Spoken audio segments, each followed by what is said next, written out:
holds his breath the night. நம்ம வாழ்க்கைய நாமே வாழ்கிறோமா இல்ல நம்ம மண்டைக்குள்ள இருக்கிற ஒரு ஆட்டோ பைலட் மோட்ல ஓடிட்டு இருக்கோமா? ஆமா ஆமா, ஒரு ஆட்டோ பைலட் மோட்ல. கரெக்ட். இந்த கேள்வி கொஞ்ச நாளா என் மனசுல ஓடிட்டே இருந்துச்சு. நாம எடுக்கிற முடிவுகள், நாம தேர்ந்தெடுக்கிற பாதைகள் உண்மையிலே நம்மளோடது தானான்னு ஒரு பெரிய சந்தேகம். இது ரொம்ப பொதுவான ஒரு உணர்வு தான். நாம ஒரு இயந்திர மாதிரி இயங்கிட்டு இருக்கோமோ, நம்மளோட உண்மையான உணர்ச்சிகளுக்கும் செயல்களுக்கும் சம்பந்தமே இல்லையோன்னு தோணும். இது வெறும் தத்துவ கேள்வி இல்ல. இல்லவே இல்ல. இது ஒரு நரம்பியல் யதார்த்தம். சரியா சொன்னீங்க. அந்த யதார்த்தத்தை தான் நம்ம இன்னைக்கு கொஞ்சம் ஆழமா பார்க்க போறோம். நம்ம கிட்ட இன்னைக்கு இருக்கிற ஆதாரம் இயன் மெக்கில்கிரிஸ்ட் எழுதின தி மாஸ்டர் அண்ட் ஹிஸ் எமிசரி அப்படிங்கிற ஒரு புத்தகம். ஆமா. இதை நான் படிக்க ஆரம்பிச்சப்போ இது வெறும் சைக்காலஜி புத்தகம்னு நினைச்சேன். ஆனா இது அதையும் தாண்டி நம்ம மூளைக்குள்ள நடக்கிற ஒரு அதிகார போட்டிய பத்தி பேசி நம்ம ஏன் இப்படி ஒரு உலகத்துல வாழ்றோம்னு வெளிச்சம் போட்டு காட்டுது. ஆமா, இந்த புத்தகம் ஒரு கண்ணாடி மாதிரி. அது நம்ம மூளைய பத்தி மட்டும் பேசல. கடந்த 500 வருஷமா மனித சமூகம் எப்படி மாறியிருக்கு, ஏன் நம்ம இவ்வளவு மன அழுத்தத்தோட ஒரு விதமான ஒரு அந்நியத்தன்மையோட வாழ்றோன்னு விளக்குது. அதோட மையக்கரு ரொம்ப எளிமையானது, ஆனா ரொம்ப சக்தி வாய்ந்தது. வாங்க அந்த மையக்கருவுல இருந்தே ஆரம்பிக்கலாம். அது ஒரு உருவகம் இல்லையா?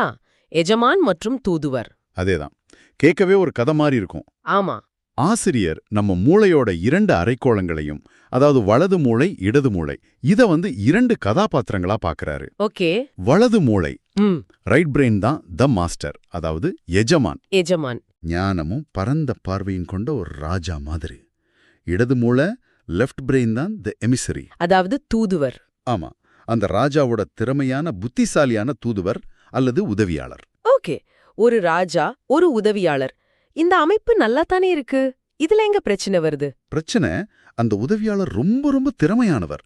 சொல்லப்போனா ஒரு கட்டத்துல அந்த உதவியாளருக்கு ஒரு எண்ணம் வருது. என்னென்ன? ராஜாவுக்கு என்ன தெரியும்? அவர் சும்மா உட்கார்ந்துட்டு யோசனை பண்ணிட்டு இருக்காரு. எல்லா வேலையும் நான் தானே பாக்குறேன், ராஜ்யத்தை எப்படி நடத்துறோன்னு எனக்கு தானே நல்லா தெரியும் அப்படின்னு. அடடா, இது ஒரு ஆட்சி கவிழ்ப்பு கதை மாதிரி இருக்கே. அந்த உதவியாளர் ராஜாவையே ஓரங்கட்டிட்டு அதிகாரத்தை கைப்பற்ற முயற்சி பண்றாரு. மிக சரி. புத்தகம் சொல்ற மைய பிரச்சனையே இதுதான். அந்த தூதுவர், அதாவது இடது மூளை, தன்னை எஜமானன்னு நினைச்சுக்கிட்டு உண்மையான எஜமானன, அதாவது வலது மூளைய ஒரு மூளையில உட்கார வச்சிடுச்சு. ஓ. இப்போ அந்த உதவியாளர் மட்டுமே மொத்த ராஜ்யத்தையும் ஆண்டிட்டு இருக்கார். இதனாலதான் நம்ம தனிப்பட்ட வாழ்க்கையிலும் சரி சமூகத்திலும் சரி ஏகப்பட்ட குழப்பங்களும் அர்த்தமின்மையும் ஏற்பட்டிருக்கு. ஒரு நிமிஷம், இது ரொம்ப முக்கியமான புள்ளி. அந்த உதவியாளர் இவ்வளவு அதிகாரத்தை பிடிக்கணும்னா அவருக்கும் ராஜாவுக்கும் என்ன அடிப்படை வித்தியாசம்? முதல்ல அந்த ராஜா நம்ம வலது மூளைய பத்தி சொல்லுங்க. அதோட குணம் என்ன? வலது மூளைதான் முழுமையான படத்தை பார்க்கக்கூடியது. அது உலகத்தை துண்டு துண்டா பார்க்காது. சரி. எல்லாத்தையும் ஒன்னா இணைச்சி ஒரு பெரிய அர்த்தத்தை கண்டுபிடிக்கும். அதுதான் உள்ளுணர்வின், அதாவது இன்ட்யூஷனோட பிறப்பிடம். மற்றவர்களோட உணர்வுகளை புரிஞ்சுக்கிற பச்சாதாபம், எம்பத்தி அங்கிருந்து தான் வருது. அப்போ நான் ஒருத்தரை முதல் முறையா சந்திக்கும் போது அவங்க கிட்ட இருந்து வர அந்த வைப் இருக்குல்ல, ஆமாமா, அவங்க பேசால விஷயங்களை வச்சு அவங்கள பத்தி வர அந்த உள்ளுணர்வு, அதெல்லாம் வலது மூளையோட வேலையா? 100%.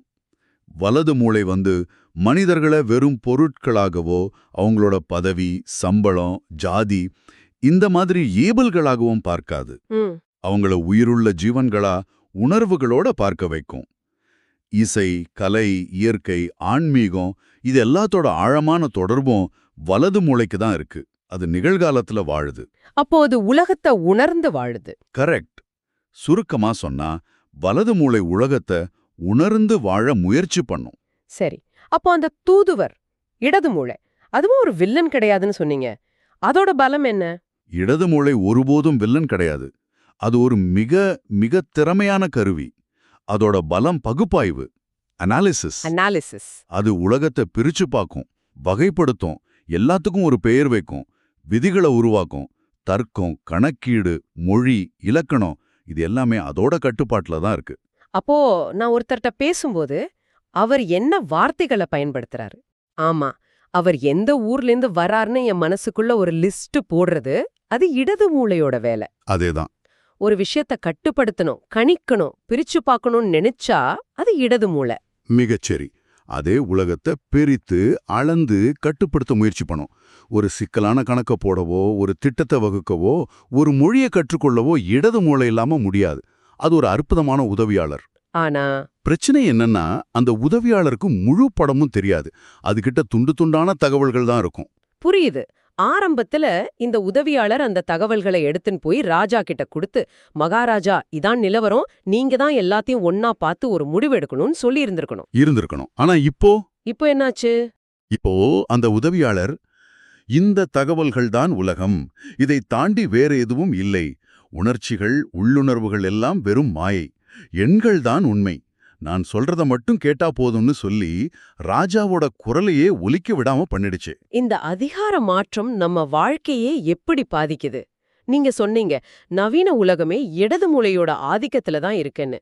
அதுக்கு சில உதாரணங்கள் சொல்ல முடியுமா? நிச்சயமா. நவீன கார்ப்பரேட் உலகத்தை எடுத்துக்கோங்க. சரி. அங்கே எதுக்கு முக்கியத்துவம் கொடுக்கப்படுது? இலக்குகள், டார்கெட்ஸ், செயல்திறன் குறியீடுகள், கேபிஐஸ், காலாண்டு அறிக்கைகள், குவார்ட்டர்லி ரிப்போர்ட்ஸ், எல்லாமே எண்கள் எண்கள் எண்கள். ஆமா. ஒரு வேலையில கிடைக்கிற திருப்தி, அது சமூகத்துக்கு பண்ற நன்மை, இதையெல்லாம் விட அந்த வேலை எவ்வளவு திறமையா எஃபிஷியண்டா முடிக்கப்பட்டதுங்கிறது தான் முக்கியமா பார்க்கப்படுது. அதுதான்.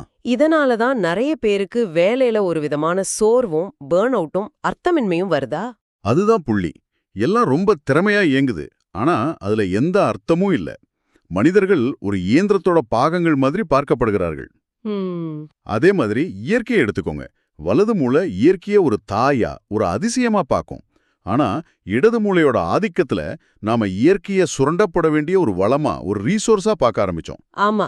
காடுகள்னா எவ்வளோ மரம் வெட்டலாம், மலைனா எவ்வளோ தாதுக்கள் எடுக்கலாம், எல்லாமே கணக்கு தான்.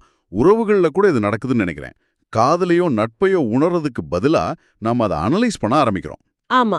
இந்த உறவால எனக்கு என்ன லாபம், என்ன நஷ்டம்னு ஒரு ப்ரோஸ் அண்ட் கான்ஸ் லிஸ்ட் போடுறது, அது இடது முறையோட வேலை தானே? அதேதான்.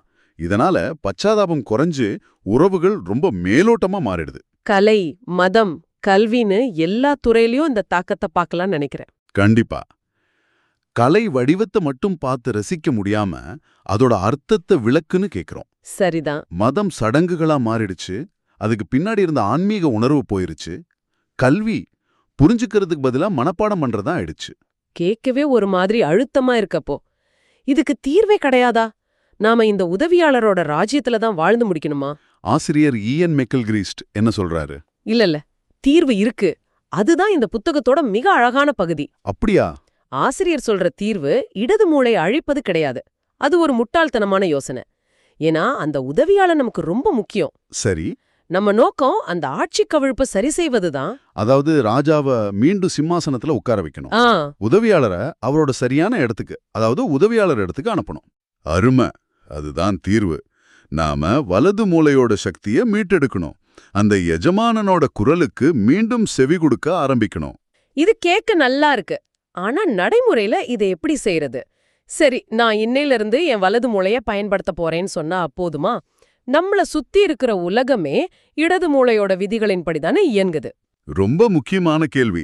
இது ஒரு சுவிட்ச் போட்ட மாதிரி நடக்கிற விஷயம் அல்ல. இது ஒரு பயிற்சி.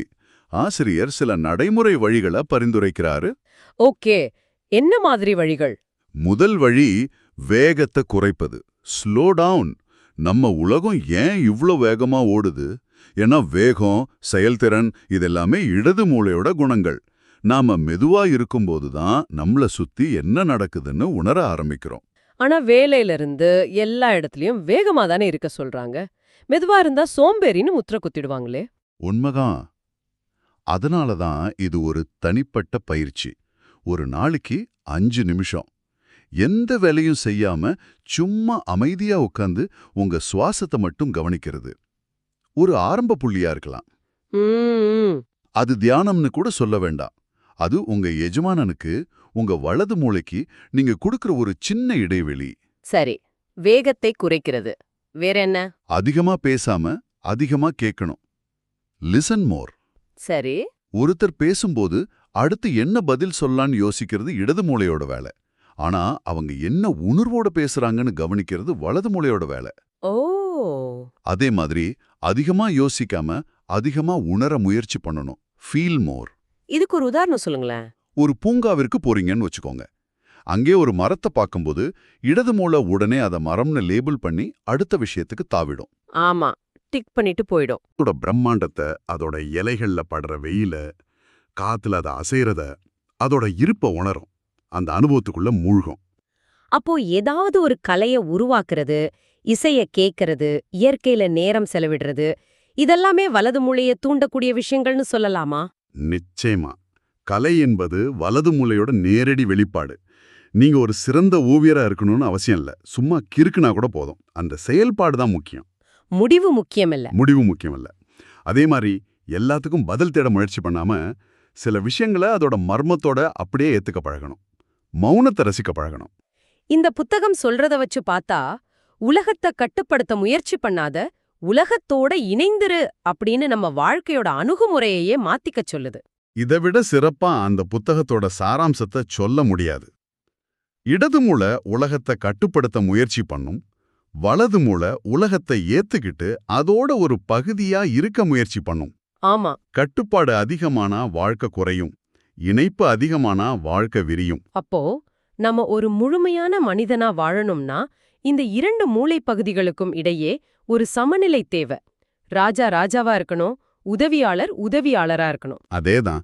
திறமையான உதவியாளர் இல்லாம ராஜாவால சிறப்பா ஆட்சி பண்ண முடியாது.